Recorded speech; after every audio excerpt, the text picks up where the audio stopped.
नमस्कार दोस्तों, आपका शिक्षाविद सीताराम यूट्यूब चैनल में हार्दिक स्वागत है। इस वीडियो में वो हम देखेंगे कि सक्रियता श्रेणी के मध्यम में स्थित धातुओं का निष्कर्षण किस प्रकार किया जाता है। अब ये सक्रियता श्रेणी क्या होती है, इसके मध्यम में स्थित धातु कौन कौन से होते हैं, इनके बारे में इससे पहले वाले वीडियो में हम वो बात कर चुके हैं। तो सक्रियता श्रेणी की जो मैंने आपको ट्रिक बताई थी, वो ट्रिक क्या थी कि केदारनाथ का माली आलू जरे फीके पकाता है, कौन है, आगे आओ। वो सक्रियता श्रेणी में आने वाले जो तत्व थे उनके क्रम से ट्रिक थी, जिसे आपको याद करने में भी मुश्किल ना हो।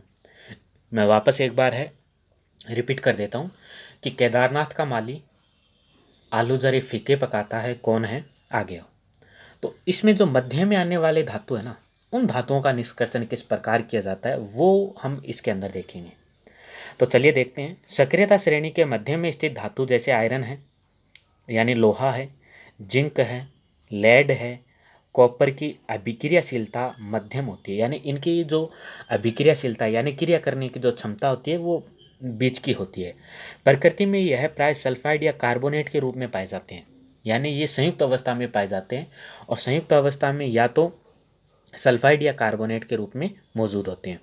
सल्फाइड या कार्बोनेट की तुलना में धातुओं को उसके ऑक्साइड से प्राप्त करना अधिक आसान होता है। यदि सल्फाइड और कार्बोनेट है, उसकी तुलना में यदि धातु के ऑक्साइड है ना, तो उससे धातु प्राप्त करना ज़्यादा आसान रहता है। जैसे आयरन ऑक्साइड है, कॉपर ऑक्साइड है, ऐसा यदि हमें यौगिक मिलता है तो उससे धातु प्राप्त करना ज़्यादा आसान है। बल्कि यदि कैल्शियम कार्बोनेट है, इन यौगिकों से कैल्शियम प्राप्त करना, इसी प्रकार और भी अन्य यौगिक है जो कार्बोनेट और सल्फाइड के हो, उनसे वो धातु प्राप्त करना मुश्किल हो जाता है। यदि धातु ऑक्साइड है तो उससे धातु प्राप्त करना ज़्यादा आसान है। इसलिए अपचयन से पहले धातु के सल्फाइड एवं कार्बोनेट को धातु ऑक्साइड में करना आवश्यक होता है, चेंज करना आवश्यक होता है। यानी मान लो कि प्रकृति में कोई वो तत्व यौगिक के रूप में पाया जाता है। अब वो यौगिक है, चाहे धातु सल्फाइड का भी हो सकता है या फिर धातु कार्बोनेट का भी हो सकता है। उस धातु सल्फाइड या धातु कार्बोनेट को किस में चेंज करो, सबसे पहले आप धातु ऑक्साइड में चेंज करो, क्योंकि धातु सल्फाइड या धातु कार्बोनेट से आपको धातु प्राप्त करने में मुश्किल आएगी। इसलिए उसको धातु सल्फाइड या धातु कार्बोनेट को किसके अंदर चेंज करना है, धातु ऑक्साइड में चेंज करना है।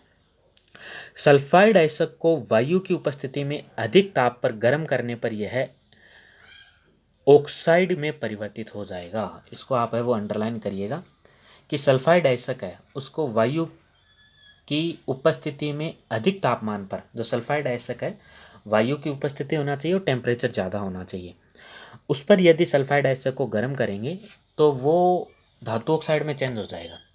जो सल्फाइड ऑक्साइड है, सॉरी धातु ऑक्साइड है, उस धातु ऑक्साइड को वायु की उपस्थिति में ज़्यादा टेम्परेचर पर यदि हम गर्म करते हैं तो वो धातु ऑक्साइड है, धातु सल्फाइड है, धातु ऑक्साइड में चेंज हो जाएगा। वापस सुनिएगा, यदि कोई धातु सल्फाइड है उसे वायु की उपस्थिति में ज़्यादा टेम्परेचर पर गर्म करेंगे तो वो धातु सल्फाइड धातु ऑक्साइड के अंदर परिवर्तित हो गया। ये प्रक्रिया क्या कहलाती है, भर्जन कहलाती है। तो यहाँ से आप इसको अंडरलाइन करिएगा, यदि कोई धातु सल्फाइड है, उस धातु सल्फाइड को वायु की उपस्थिति में अधिक टेम्परेचर पर यदि गर्म करते हैं तो वो धातु ऑक्साइड में परिवर्तित हो जाता है, और यह प्रक्रिया क्या कहलाती है, भर्जन कहलाती है। अब धातु कार्बोनेट है, उस धातु कार्बोनेट को वायु कैसी होनी चाहिए, अब सीमित होनी चाहिए, सीमित वायु होना चाहिए और ज़्यादा टेम्परेचर होना चाहिए। उस पर गर्म करते हैं तो वो धातु कार्बोनेट धातु ऑक्साइड में परिवर्तित हो जाएगा और ये प्रक्रिया कहलाएगी निस्तापन। वापस सुनिएगा, यदि कोई धातु कार्बोनेट है, उस धातु कार्बोनेट को सीमित वायु की उपस्थिति में अधिक टेम्परेचर पर गर्म करते हैं तो वो धातु कार्बोनेट धातु ऑक्साइड में परिवर्तित हो जाएगा और ये प्रक्रिया क्या कहलाएगी, निस्तापन कहलाएगी।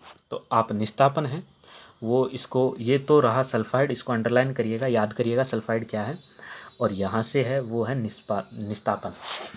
जिंक के अयस्कों के भर्जन एवं निस्तापन के समय निम्न रासायनिक अभिक्रिया होती है। भर्जन के अंदर क्या होता है, जैसे ये है, इसको हम क्या कहेंगे, जिंक सल्फाइड कह दो, चाहे आप इसे धातु सल्फाइड कह दो, जिंक सल्फाइड कह दो या धातु सल्फाइड।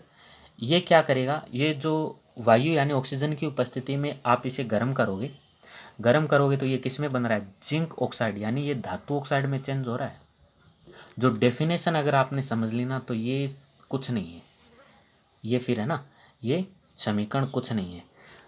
समीकरण क्या कहती है, जिंक सल्फाइड कह दो चाहे आप इसे धातु सल्फाइड कह दो, क्योंकि जिंक क्या है, धातु ही है। ऑक्सीजन की उपस्थिति में तापन यानी गर्म करने पर धातु ऑक्साइड में परिवर्तित होता है, ये प्रक्रिया भर्जन है। और साथ में सल्फर डाइऑक्साइड का निर्माण भी हो रहा है।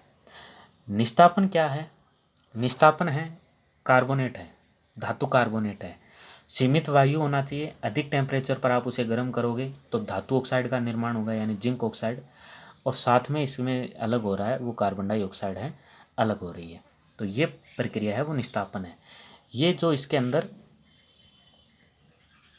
है निर्माण है हो रहा है कि यदि आप धातु सल्फाइड लोगे तब तो धातु ऑक्साइड बनेगा, और यदि धातु कार्बोनेट लोगे तब भी धातु ऑक्साइड बनेगा। लेकिन धातु सल्फाइड है, ऑक्सीजन वायु ज़्यादा चाहिए, इसमें सीमित मात्रा में वायु चाहिए। तो देखते हैं आगे। इसके बाद कार्बन जैसे उपयुक्त अपचायक का उपयोग कर धातु ऑक्साइड से धातु प्राप्त किया जाता है। ये अपचायक उपचायक क्या होता है, ये हमने पीछे के लेसन में अच्छे से है वो समझा है। उदाहरण के लिए जब जिंक ऑक्साइड को कार्बन के साथ गर्म किया जाता है तो यह जिंक धातु में अपचयित हो जाता है। यानी जो हमें धातु ऑक्साइड मिला है उस धातु ऑक्साइड को यदि आप कार्बन के साथ गर्म करोगे तो हमें धातु मिल जाएगा और कार्बन मोनोऑक्साइड मिलेगी। CO किसका है, कार्बन मोनोऑक्साइड का सूत्र है। किसका निर्माण होगा, कार्बन मोनोऑक्साइड। तो यदि आप धातु ऑक्साइड को कार्बन के साथ मिलाते हैं तो जिंक का निर्माण, धातु का निर्माण होगा और कार्बन मोनोऑक्साइड का निर्माण होगा। प्रथम अध्याय में दिए गए ऑक्सीकरण व अपचयन के प्रक्रम में आप पहले से ही परिचित है कि ऑक्सीकरण अपचयन क्या होता है। मैं वापस एक बार रिवाइज करवा देता हूँ कि ऑक्सीकरण का मतलब होता है ऑक्सीजन जुड़ना और अपचयन का मतलब होता है ऑक्सीजन का हटना। तो जिंक ऑक्साइड से ऑक्सीजन क्या हो रही है, अलग हो रही है। तो जिंक ऑक्साइड से तो जिंक क्या हो रहा है, अपचयित हो रहा है, और कार्बन है उससे जुड़ रही है तो कार्बन मोनोऑक्साइड ऑक्सीकृत हो रहा है, क्योंकि ऑक्सीजन का जुड़ना ऑक्सीकरण है और ऑक्सीजन का हटना अपचयन है। धातुओं को उनके यौगिकों से प्राप्त करना भी अपचयन प्रक्रम है। कार्बन कोयले का उपयोग कर, यानी कार्बन है उसका उपयोग करके धातु ऑक्साइड को धातु में अपचयन करने के अलावा विस्थापन अभिक्रिया का भी उपयोग किया जा सकता है। जो हम विस्थापन क्या होती है पहले पढ़ चुके हैं। अत्यधिक अभिक्रियाशील धातुएं जैसे सोडियम है, कैल्शियम है, एल्यूमिनियम है आदि को अपचायक के रूप में उपयोग किया जा सकता है, यानी इनको भी अपचायक के रूप में आप प्रयोग में ले सकते हैं, क्योंकि ये निम्न अभिक्रियाशीलता वाले धातुओं को उनके यौगिकों से विस्थापित कर देते हैं। क्योंकि ये अधिक अभिक्रियाशील है और यदि निम्न अभिक्रियाशील धातु है उनके साथ यदि कोई यौगिक है तो ये विस्थापित कर देंगे। तो अतः इनका उपयोग भी है वो धातु प्राप्त करने में किया जाता है। उदाहरण के लिए जब मैग्नीज डाइऑक्साइड को एल्यूमिनियम चूर्ण के साथ गर्म किया जाता है तो निम्न अभिक्रिया होगी। यानी ये जो मैग्नीज डाइऑक्साइड है, ये मैग्नीज डाइऑक्साइड है और ये एल्यूमिनियम है। इन दोनों को आप गर्म करोगे तो मैग्नीज अलग हो जाएगा और एल्यूमिनियम ऑक्साइड का निर्माण है वो हो जाएगा और साथ में ऊष्मा का उत्सर्जन होगा। तो ये विस्थापन अभिक्रिया के द्वारा धातु प्राप्त किए जा रहे हैं। क्या आप उन पदार्थों को पहचान सकते हैं जिनका ऑक्सीकरण या अपचयन हो रहा है? तो इसके बारे में हम पढ़ चुके हैं। मुझे उम्मीद है आप पहचान जाओगे कि किस है वो पदार्थ का ऑक्सीकरण हो रहा है किस। उसके बाद है वो है यह विस्थापन अभिक्रिया अत्यधिक ऊष्माक्षेपी है, मतलब ऊष्मा का ज़्यादा उत्सर्जन हो रहा है। इसमें उत्सर्जित ऊष्मा की मात्रा इतनी अधिक है कि धातुएं गलित अवस्था में प्राप्त होती है। यानी इतनी ज़्यादा ऊष्माक्षेपी है, इतना ज़्यादा टेम्परेचर का उत्सर्जन करती है कि धातु हमें ठोस अवस्था में नहीं मिलेगी, गलित अर्थात द्रवित अवस्था में हमें धातु प्राप्त होगी। वास्तव में आयरन ऑक्साइड यानी Fe2O3 के साथ एल्यूमिनियम की अभिक्रिया का उपयोग रेल की पटरी और मशीनी पुर्जों की दरारों को जोड़ने के लिए किया जाता है। इस अभिक्रिया को थर्मिट अभिक्रिया कहते हैं। आप इसको अंडरलाइन करिएगा कि वास्तव में जो आयरन ऑक्साइड के साथ यदि एल्यूमिनियम की अभिक्रिया करवाई जाती है तो इसका उपयोग है वो रेल की पटरी और मशीनी पुर्जों की जो दरारें होती हैं उन्हें जोड़ने के लिए किया जाता है। इसे थर्मिट अभिक्रिया कहते हैं। क्योंकि जो एल्यूमिनियम ऑक्साइड है, इसके अंदर जो एल्यूमिनियम ऑक्साइड है, सॉरी आयरन ऑक्साइड है, उसकी अभिक्रिया, आयरन ऑक्साइड की अभिक्रिया एल्यूमिनियम के साथ करवाई जाती है और ये अत्यधिक ऊष्माक्षेपी अभिक्रिया है, यानी इसके धातु है वो गलित अवस्था में प्राप्त होगी, तो इसका उपयोग है वो पटरी और मशीनी पुर्जों को जोड़ने के लिए इसका उपयोग किया जाता है, और इस प्रकार की अभिक्रिया को हम थर्मिट अभिक्रिया कहते हैं। अब देखो आप थर्मिट यानी जैसे थर्मामीटर होता है, थर्मामीटर किससे संबंधित है? टेम्परेचर मापने से संबंधित है ना। तो कहीं ना कहीं थर्मिट अभिक्रिया का संबंध भी टेम्परेचर से है।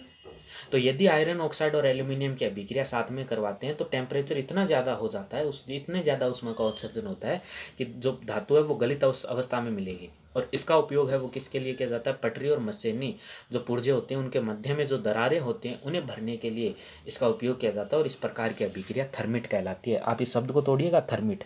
थर्मिट शब्द है वो टेम्परेचर के लिए आता है। तो इसके अंदर देखिए ये क्या है? आयरन ऑक्साइड, ये एल्यूमिनियम, ये आयरन और एल्यूमिनियम ऑक्साइड, और साथ में किसका निर्माण हो रहा है? उष्मा का हो रहा है। तो ये अभिक्रिया है, मुझे उम्मीद है आप समझ गए होंगे। इसके बाद जो आगे आता है वो आता है सक्रियता श्रेणी में सबसे ऊपर स्थित धातुओं का निष्कर्षण किस प्रकार किया जाता है, जो हम देखेंगे इससे नेक्स्ट वाले वीडियो में। और मुझे उम्मीद है आपको समझ में आया होगा। यदि समझ में आया है तो वीडियो को अपने दोस्तों के बीच ज़्यादा से ज़्यादा शेयर करिएगा। यदि चैनल को सब्सक्राइब नहीं कर रखा है तो सब्सक्राइब करिएगा। तो मिलते हैं नेक्स्ट वीडियो में इससे आगे के टॉपिक के साथ। जय हिंद, जय भारत।